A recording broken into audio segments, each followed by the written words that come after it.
Hey babe, we got this letter from Strata. Rocky needs to move out. What? Why? It says dogs over 50 pounds are not allowed. Well, can't we put him on a diet? Welcome to the Condo Cafe.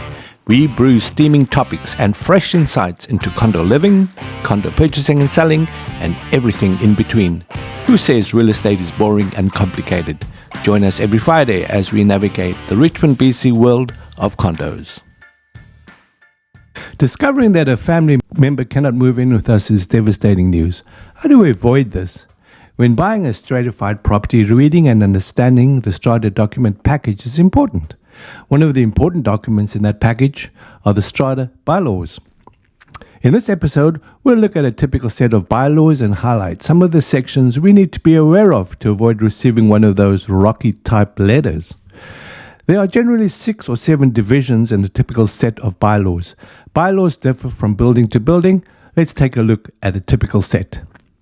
Division 1 deals with the duties of the owners, tenants, occupants, and visitors. Division 2 deals with the powers and duties of the Strata Corporation. Division 3 deals with the Strata Councils. Division 4 deals with enforcement of bylaws and rules. Division 5 deals with annual and special general meetings. Division 6 deals with voluntary dispute resolutions. And if there's a Division 7, it deals with what developers may do if they still have unsold units. Remember Rocky? Division 1 is where we'll get to see if Rocky stays on the island. Division 1 spells out what owners are responsible for. It includes, but not limited to, paying strata fees, repairing and maintaining their own unit. It defines how the unit may be used, the type and size of pets, like Rocky for example, procedures to follow if they wish to renovate their unit, and so on. As a home buyer, pay very, very close attention to Division 1. We do not want to move into a unit and find out that we're not permitted to do what we really wanted to do with it. Prevention is better than cure. The remaining divisions, on the other hand, deal largely with the running and governance of the Strata Corporation. Let's dive in. Division 2. Division 2 deals with the powers and duties of the Strata Corporation. This division speaks to the Strata Corporation's responsibilities to take care of the Strata's common property. Common property is everything on the property, excluding the interiors of the individual units. In other words, the roofs, the balconies, exterior walls, and even the insides of party walls. Division 3. Division 3 deals with everything relating to strata councils. Many homeowners usually couldn't be bothered with council. But if matters are left unnoticed or unmonitored, nasty things may happen if we are unlucky. So look into becoming a member, or at very least read the Strata meeting minutes to keep informed. Division 3 spells out the details like council member duties, meeting formats, positions, voting rights, and so on. I've been on council for about 12 years.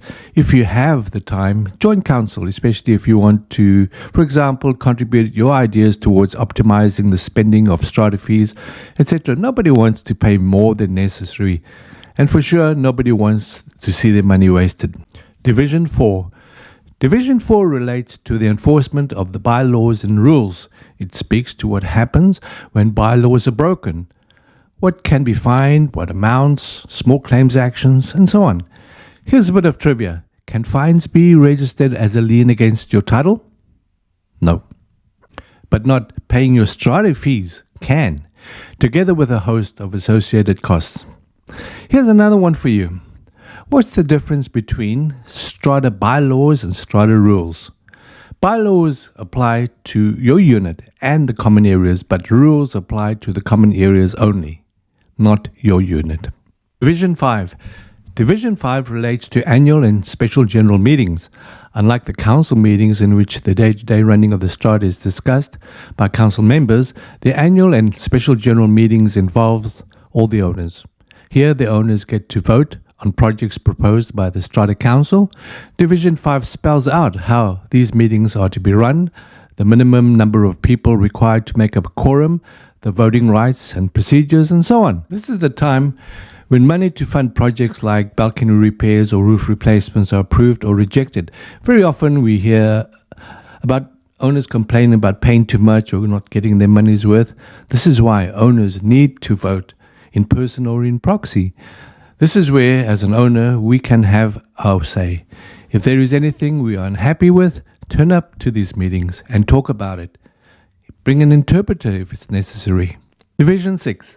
Division 6 deals with voluntary dispute resolution. In other words, how do you deal with situations where owners have issues against each other?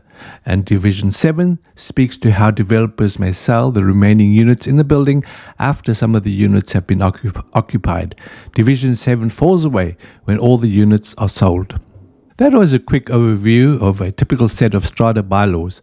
Next week we'll look at buying pre-sale assignments, what they are, and what we need to be aware of. I hope you found this helpful, and thank you for joining me. Please join me again next week. Oh, and one more thing. Please hit the like and subscribe button if you enjoyed this episode. Thanks, and I'll be back.